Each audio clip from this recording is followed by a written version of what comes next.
My reading today is from Madison Taylor. She writes the Daily Om. It's free. You can get it every day sent to your email if you'd like.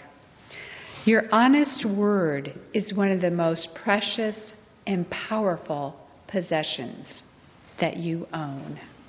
Perhaps the most powerful.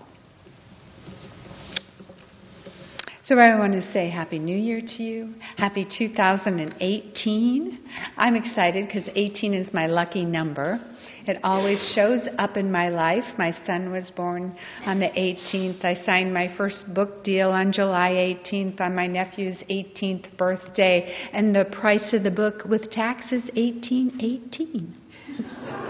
So I have 18s that show up in my life. When I was selling at a book signing one time, somebody asked me how much was the book, and I said 18, and they gasped. I said, why, do you know what that means?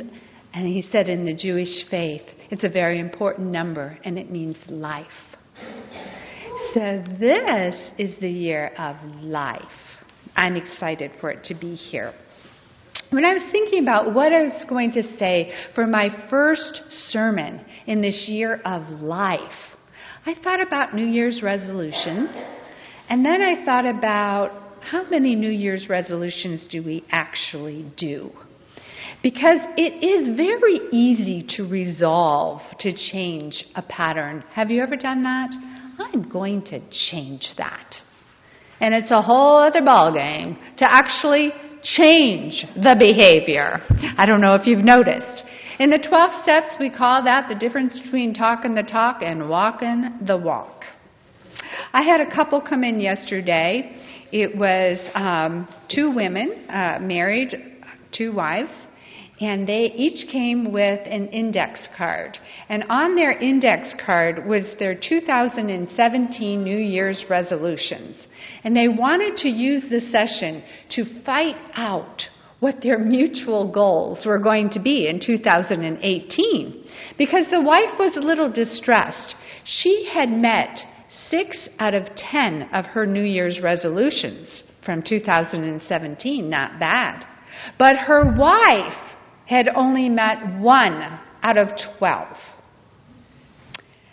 But what I noticed when they went over their New Year's resolutions for last year, the wife that did one thing moved her life far forward, way more forward than the wife that had done 6 things.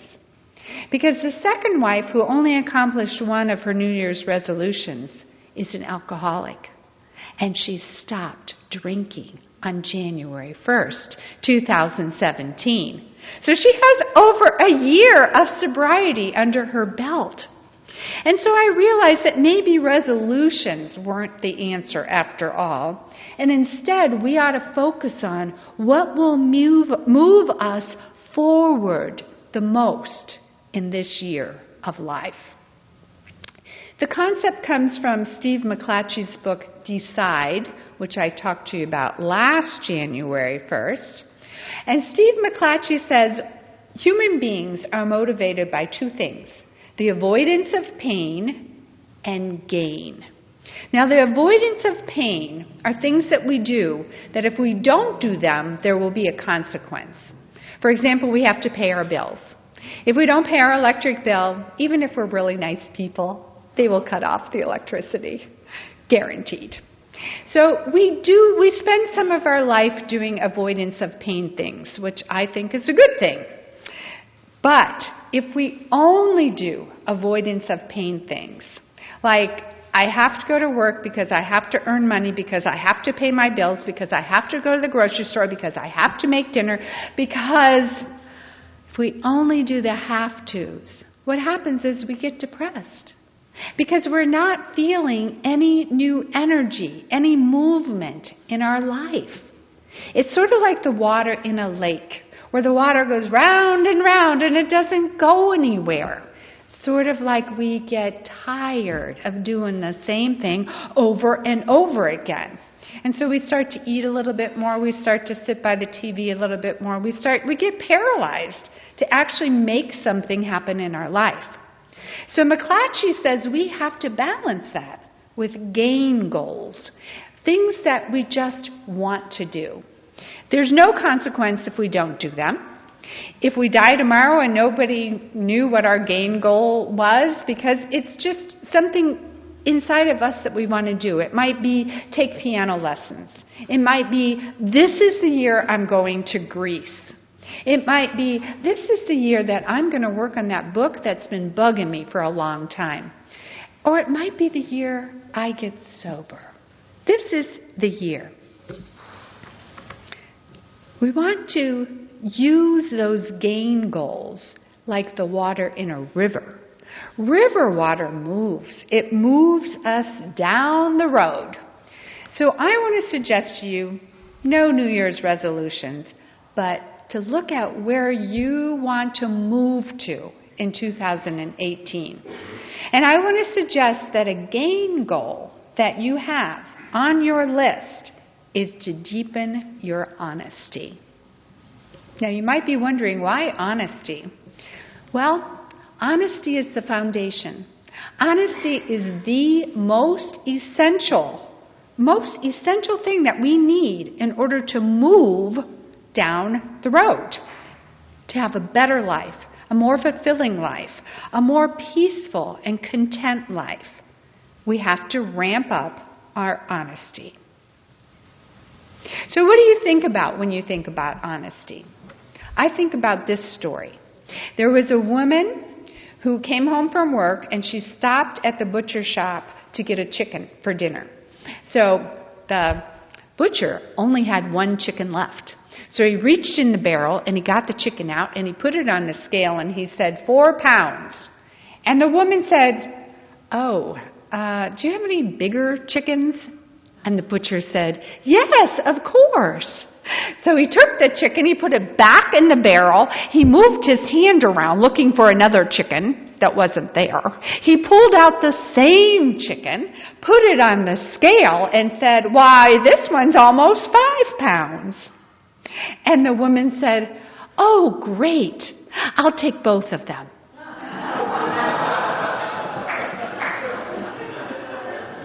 So this is an example of what not honesty would look like. It's blatantly dishonest, deceptive, trying to get her to believe something that isn't true at all. And most of us know that blatant lying doesn't really pay in the end. Ultimately, we get in trouble or found out, like the butcher did. But I think deepening our honesty is more than just avoiding the blatant, dishonest acts that we could do. There's a book called Radical Honesty, and the author is Brad Blanton. He is a psychotherapist in Washington, D.C. He's been in practice over 30 years. And his conclusion in Radical Honesty blew me away, because I think it's the truth. He believes that all stress and all anxiety is the result of lying. All your stress, all your anxiety is the result of lying. He further believes that we all lie. We lie like crazy, and it wears us out. And if we don't get better at telling the truth, it eventually kills us. Because here's the deal. Our mind tells us stuff that isn't true. Our mind lies to us all the time. This made-up story that we have in our head can actually kill us. Maybe not literally, but metaphorically. We can walk around dead, just going nowhere because we have limiting lies, stories that we tell ourselves in our head. So, we all start out honest. As kids, kids are so real and so honest. I read a story about a woman who was umpiring her 7-year-old son's baseball game. She called a runner out on second base. The second baseman, however, who was 7, came up to her and said, actually, he wasn't out. I didn't really tag him. And she said, oh, thank you for your honesty. and she called the runner safe. Later in the same game, she called somebody safe that was actually out. And the same little boy went over to her and said, actually, he was out that time. I did actually tag him. And so the umpire called the person out, reversed her decision of safe and called him out. The other coach protested. So she went over and talked to the coach, and she said, listen, we are growing men here. I want to encourage that level of honesty. The coach agreed, and the runner was out. So we start off honest and true. We learn honesty is the best policy. But then we start getting some mixed messages. We learn very little. If I tell the truth, sometimes I get in trouble. Maybe I shouldn't say that out loud. And we don't get caught. And so it worked. And then we lie maybe a little more and a little more and a little more. We leave out information as we get older. And pretty soon we start getting mixed up in our magical thinking as children as to what is real and not real. Then we hear our parents tell a little white lie on the phone to the neighbor. She's not really just getting out of the shower. Why did she say that? Then we start hearing assessments of ourselves from other people. They will tell us, our peers and our parents will tell us, no, that's silly. You're a silly person. Or that's stupid. My goodness, what were you thinking? Or no, nobody likes you. Nobody wants to play with you. And we start taking in these messages as true. Our brain starts believing them. What were you told when you were little and trying to figure out the world? I remember one thing my biological father said to me. Every time I saw him, he would say, "My word, you are growing like a bad weed." And then he would laugh. He thought that was the funniest joke. Now, when I was 3 and 4 and 5, I began to believe I was growing like a bad weed. And I took that in as something negative about me. It didn't sound good. I didn't really understand. So what happened to you? What messages were you given that were not true? I had a client this week that told me that when she was growing up, her mother told her baby brother at 2 years old that he was bad. He was the devil's child. He was certainly not her child because he was so bad. She had a little daughter who was sweet. Then she had this rambunctious little boy. She didn't know what to do with. So she constantly told him, "There's something wrong with you. Stop it. Stop yelling. Stop moving. Stop running. Stop. You are not normal." She continued this as the boy grew up. She would tell him, "Oh my gosh, I can't believe you're my son. You're going to wind up in jail." Guess what? He wound up in jail. At 15, he joined a gang, trying to fit in. He took drugs. He committed crimes to get money, to get the drugs. He ended up in jail because he believed the lies that were in his head. So, I see my job as a psychotherapist and as a minister to help people get to a deeper level of honesty with themselves. Because honesty, this is a true story, cures anxiety. Honesty cures stress. It cures depression. It cures self-hatred. It cures our relationships. The more honest we can get, the better our life gets. So, the question becomes, how do we stop listening to the lies that we have in our head, that I can't do it, I'm not allowed to do it, I'll mess it up, I don't know that person, I'm just a small person, I can't talk to somebody else. All all those lies. How do we stop doing that? Well, in Brad Blanton's book, Radical Honesty, I was blown away when I first read it. I think it's a marvelous book. I recommend it to everyone on the planet. And he talks about 3 levels of honesty. The first level of getting honest is to get rid of your secrets, whatever they are.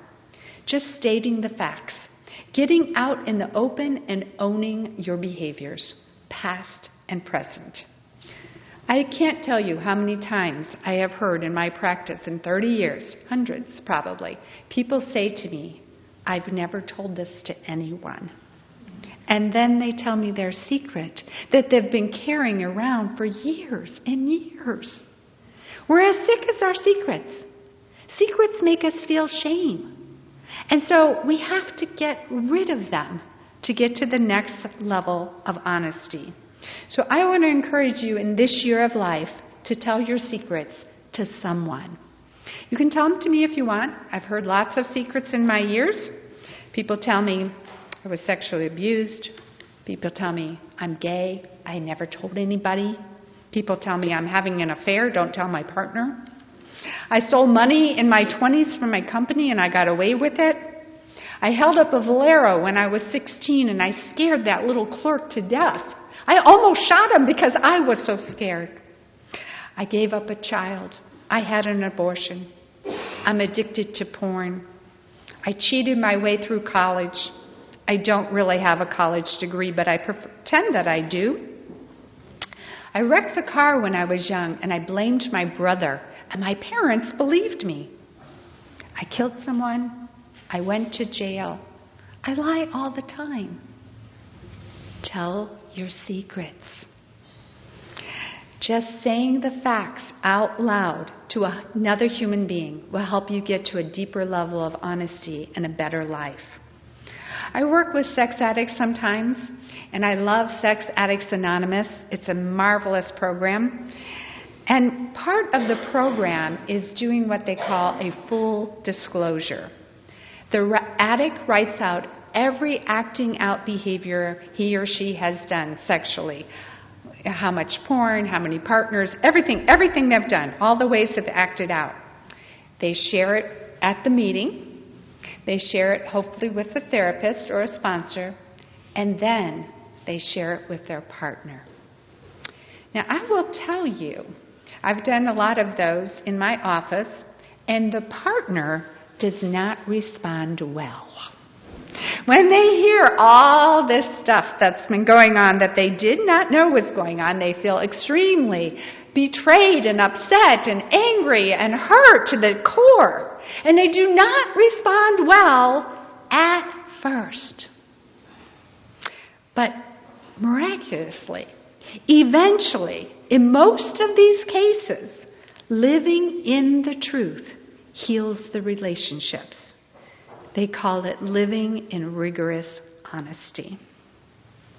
So the first level of getting honest seems difficult, seems impossible to a lot of people. A lot of people don't even want to do it. I have to talk them into it. Because the reality is, if we don't really share who we are, we can't really feel love. Because we think in the back of our head, yeah, but if you really knew who I was, you wouldn't love me. So I have to let myself really be known in order to receive genuine love and be able to give genuine love as well. People, once they tell their secrets and it's out of the bag, they tell their parents, I did have an abortion when I was 17. They tell their parents, yeah, that was me, that really wasn't Michael, or whatever, and they fess up. They feel so much better. And I don't have to hide that I've been having an affair, and I feel bad, and I don't want to be having it. They feel so relieved. They have come clean about their secret. And then I have to tell them the truth. There are 2 more levels. You're going to have to go deeper. The second level of getting to honesty is to learn to stop withholding. Withholding is when we don't tell our thoughts or our feelings out loud. We pretend like we're not having them. We stuff them down and bottle them up. Now, to get to the second level of honesty, you have to stop doing that. You have to be willing to walk into conflict. You have to be willing to say things that people might not want to hear at first. And it's hard to do. You have to actually feel the feelings when you're telling somebody what you're feeling and what you're thinking. Most people would like to skip this. They would like to go from the event over here to the resolution. They don't want to do the process of actually feeling the feelings. But if we don't, we can never get to true honesty and true intimacy and true friendship. If our partner or a friend or a coworker does something that hurts our feelings and we don't say it to them, anger and resentment and all kinds of things start happening, and those feelings morph. They get bigger and bigger. I want to tell you the story of a friend that I had, I don't have her anymore, who I offended somehow. I don't even really know how. Certainly I didn't do it on purpose. She was my friend. But she stopped speaking to me, and I noticed, and I thought, what is going on? So I called her. She didn't answer my calls. She didn't return my calls. And so I emailed her, and I said, hey, what's going on? What happened? Can you help me understand? She didn't respond to my email. I wrote her again, apologizing. I am so sorry for whatever I did. I am so sorry I hurt your feelings. I didn't mean to. Please know I would never hurt you intentionally. I asked her to meet me so we could talk about it and talk it through. She refused. She wrote back to me saying, I see no reason to rehash hurtful experiences. Instead, she gave up the friendship of 29 years. She was not willing to show up at that second level of honesty and reveal her thoughts and feelings to me and to actually feel her feelings. She was not willing to. Because that's another lie that we tell ourselves, that the feelings will hurt too much, that we won't be able to endure it. People tell me, if I start to cry, I'll never stop. It's like, no, that's not true. That's a lie. You will stop. We all, every single one of us, are capable of feeling really bad feelings, processing them, getting over them, getting done with them. If we stuff them in, we don't get over them. But if we're willing to step forward and say, this is what I'm thinking, this is what I'm feeling, this is my experience, and I'm willing to show up, then we can have true intimacy, true friendships, and you can be comfortable trusting the person that you're with. Because this is the truth. At 8 o'clock at night, we can hate somebody. We can be so mad at them that we never want to see them again. And at 8:05, they show up, and we tell them, you hurt me a lot. And we tell them our whole experience, and we tell them what we're feeling and how mad and hurt we are. And they tell their experience, what was going on for them, what were they thinking, what were they feeling. And by 8:30, give each other a hug. It's good to see you. Have a cup of coffee together, laugh, tell jokes, because it's over. We can only get to the second level of honesty if we're willing to go into whatever we're thinking, whatever we're feeling, and sharing that out loud. The third level of honesty is the trickiest, which is not a surprise. It is when we expose ourselves to our own fiction. This is what Shakespeare said. We can to thine own self be true. As Blanton says, it is when telling the truth and living the truth are the same thing. It's calling ourselves on our own games. The third level of truth occurs when you admit who you are is not who you've been pretending to be. What you have been selling other people on and selling yourself on too is not actually who you are. and you take off your mask. Risking, am I good enough? And finding out, I am. I don't even need the act. I see this a lot in my practice. People have false selves that they carry around. They carry around, well, I can't do that because I'm not good enough, I'm not smart enough, I'm not whatever enough. And I say, that's just a lie. It's something that you're telling your brain that isn't even true. They're false belief. I can't tell my mother that I think she's an alcoholic because it'll just kill her on the spot. No, won't happen. But my fear, my lie, is so big that it prevents me from moving the gain goals. I will ask you, what lie do you hold on to that prevents you from moving into a great relationship with your partner, doing the things that are challenging? At level 3 of honesty, Blanton states, you have to own who you are. Praise yourself openly rather than manipulate others to suck praise out of them. Own your talents instead of pretending you don't have any. You do. You have to acknowledge being a secret hero to yourself, the hero of your life, and confess the vanity of all your usual phony self-denigration. Tell yourself the truth. You're an amazing human being who is lovable and who is loved, exactly who you are. You have to first admit, though, what a worm and liar you are while you're playing this game with yourself, and go through the feelings of what it feels like to come up with the truth of who you really are. It's admitting to yourself at level 3 of honesty, I've been an act, and I don't need to do that anymore. It's letting go of ego, what people will think, what people will feel if I'm just human, if I'm just who I am. I believe that when people get to this 3rd level of honesty, when we expose our own fiction to ourselves, it's kind of embarrassing at first. It's certainly humbling. I am often amused at myself when I get to a level 3 level of honesty. And then I really call myself out and I tell myself the truth. And I say to myself, you know what, Patti? What you're telling yourself is just not true. The reason you haven't done X, Y, and Z is because you're a chicken. That's the truth. You haven't used enough of your courage. And then it's my conversation with myself usually ends with, shut up about it. Come on. Get off the lie. Pull your courage out. Take a step in the direction you want to do and just do it.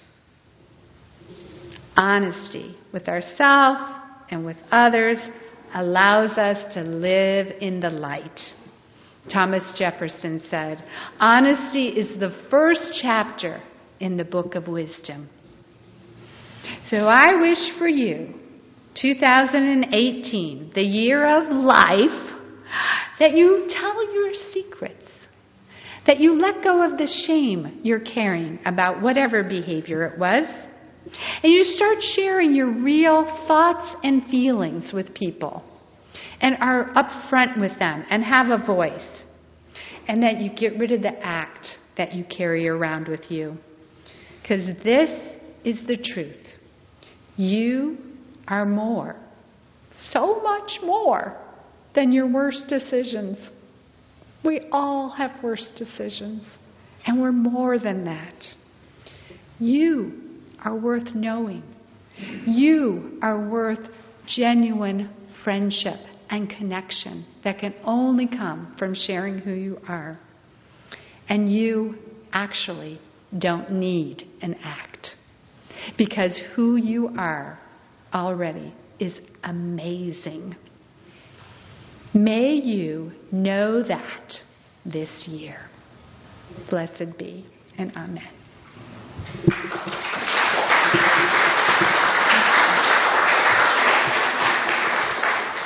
As you go forth this week into 2018, I encourage you to get more honest with yourself And know that there's joy for you. And know that there's love for you. And know that you are beautiful and wonderful exactly as you are. Blessed be.